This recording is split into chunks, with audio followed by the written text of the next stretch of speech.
இது வரைக்கும் தமிழ் காசிப் சேனலை சப்ஸ்கிரைப் பண்ணாதவங்க வீடியோ கீழே இருக்க சப்ஸ்கிரைப் பட்டனை கிளிக் பண்ணி சப்ஸ்கிரைப் பண்ணுங்க. மறக்காம பெல் ஐகானையும் கிளிக் பண்ணுங்க. டெய்லியும் சினிமா கிசுகிசுப்பு வீடியோ உங்களுக்காக காத்துட்டு இருக்கு.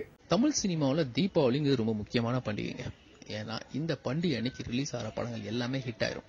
ஏன்னா 4-5 நாள் லீவு, கண்டிப்பா எல்லாரும் தியேட்டருக்கு போகணும்னு ஆசைப்படுவாங்க. இந்த வருஷம் ஆரம்பத்திலேயே விஜயோட படத்தை ஸ்டார்ட் பண்ணும்போது தீபாவளியை குறி வச்சு தான் எடுக்கிறாங்கன்னு சொன்னாங்க. அதே மாதிரி அவங்களும் கன்ஃபார்மா தீபாவளிக்கு படத்தை ரிலீஸ் பண்ண போறாங்க. ஸோ சர்க்கார் படம் தீபாவளி கன்ஃபார்மா ரிலீஸ் ஆகுது. அதே மாதிரி சூர்யாவோட என்ஜிகே திரைப்படத்தையும் தீபாவளிக்கு ரிலீஸ் பண்ண போறதா முதலே சொல்லியிருந்தாங்க. இந்த சமயத்தில் தான் விஸ்வாசம் திரைப்படத்துக்கு பெரிய நெருக்கடி ஏற்பட்டுச்சு. விஸ்வாசம் திரைப்படம் சினிமா ஸ்ட்ரைக்னாலையும் ஒரு சில பிரச்சனைனாலையும் ஷூட்டிங் தாமதமா ஸ்டார்ட் பண்ணதுனால படம் தீபாவளிக்கு ரிலீஸ் ஆகாதுன்னு சொல்லிட்டாங்க. விஸ்வாசம் ரிலீஸ் ஆகாதுன்னு தெரிஞ்ச உடனே 2-3 படங்கள் அதே நாள் ரிலீஸ் பண்றதுக்கு ட்ரை பண்ணிட்டு இருக்காங்க.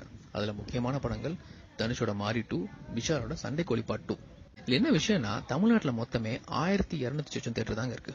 4 படங்களுமே பெரிய படங்கள் ரிலீஸ் ஆகிறதுனால ஒவ்வொரு படமும் மினிமம் ஒரு 500 தியேட்டர் ரிலீஸ் பண்ணாதான் லாபம் பார்க்க முடியும். இது இல்லாம சூர்யாவோட என்ஜிகே திரைப்படமும் விஜயோட சர்க்கார் திரைப்படமும் நிறைய தியேட்டர்ல ஆல்ரெடி புக் பண்ணி வச்சுட்டாங்க. அப்படி பார்த்தா தனுஷோட மாரி 2க்கும் விஷாலோட சண்டைக்கோழி பார்ட் 2க்கும் தியேட்டர்கள் கிடைக்காது. இது இப்போதைய நிலவரம் தான். ரிலீஸ் தேதி நெருங்க எந்தெந்த படங்கள் ரிலீஸ் ஆக போகுது, எந்தெந்த படங்கள் பின்வாங்க போகுது பின்னாடி தான் தெரிய வரும். ஹாய் வியூவர்ஸ், உங்களுடைய போரிங் டைமை என்டர்டைன்மெண்ட்டாக மாற்றுறதுக்கு மறக்காம தமிழ் காசிப் சேனலை சப்ஸ்கிரைப் பண்ணுங்க.